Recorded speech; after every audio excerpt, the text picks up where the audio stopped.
muszę być bardzo treściwy w tej chwili, bo za chwilę mam spotkanie z prezydentem Zeleńskim i ono dotyczy także naszych bilateralnych ustaleń między Polską i Ukrainą. To jest bardzo ważny dzień dla Ukrainy, ale też dla Polski tutaj w Brukseli. Natomiast my dzisiaj będziemy jutro finalizowali ten najważniejszy proces, jaki rozpoczął się kilka miesięcy temu. Ja włożyłem w to całą moją energię i tu możliwości, jakie Polska ma, spore możliwości w Brukseli, żeby zrobić tę nową politykę nowych priorytetów Unii Europejskiej, czyli bezpieczeństwo, walka z nielegalną migracją i obrona granic poprzez inwestowanie w obronę granic zewnętrznych Unii Europejskiej z Białorusią i z Rosją. A to oznacza oczywiście inwestowanie europejskich środków w infrastrukturę na naszej granicy. To powinno radykalnie zwiększyć nasze bezpieczeństwo, ale także pozwoli nam skuteczniej zwalczać nielegalną migrację na naszej granicy.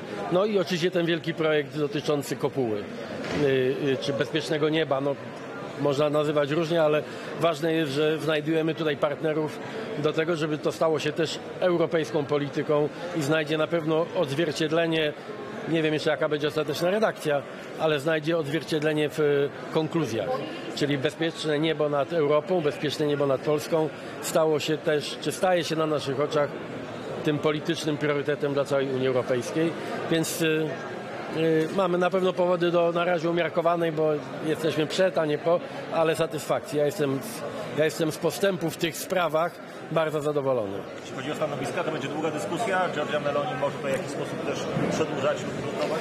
Przed chwilą do zagranicznych mediów powiedziałem coś, w co głęboko wierzę. Ja bardzo szanuję i Włochy z oczywistych względów, jeden z najważniejszych krajów Unii Europejskiej, i pani premier Meloni, która co prawda w kilku sprawach ma inne poglądy niż ja, co jest dość oczywiste, ale w sprawach, które są ogólnoeuropejskie i dotyczą naszego bezpieczeństwa, migracji, obrony granic, mamy poglądy właściwie identyczne. A postawa pani premier Meloni wobec agresji rosyjskiej na Ukrainie jest wręcz z naszego punktu widzenia wzorowa i taka. Więc mi by bardzo zależało na tym, żeby Włochy były bezwzględnie współorganizatorem tego nowego układu w Europie.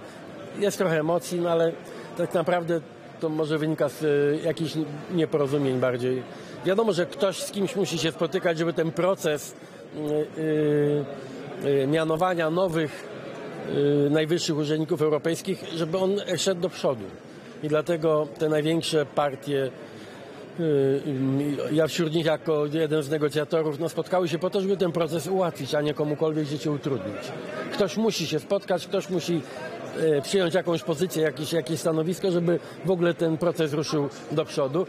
Szczególnie, że wiecie, tych 6 prezydentów, premierów, kanclerzy, ta szóstka, która się spotkała, to jest 80% populacji 22 liderów z 27-osobowej Rady Europejskiej. Więc to ma sens, nawet jeśli nie zawsze jest eleganckie. I tutaj na pewno mnie tam stać na każdy gest, żeby nikomu nie było przykro przy tym stole, więc będę się uśmiechał do pani premier Meloni na tyle urokliwie, na ile potrafię. Bardzo, bardzo dziękujemy. Musimy iść za słabe pytanie bezpieczeństwa dla Ukrainy? Czy nie są za słabe?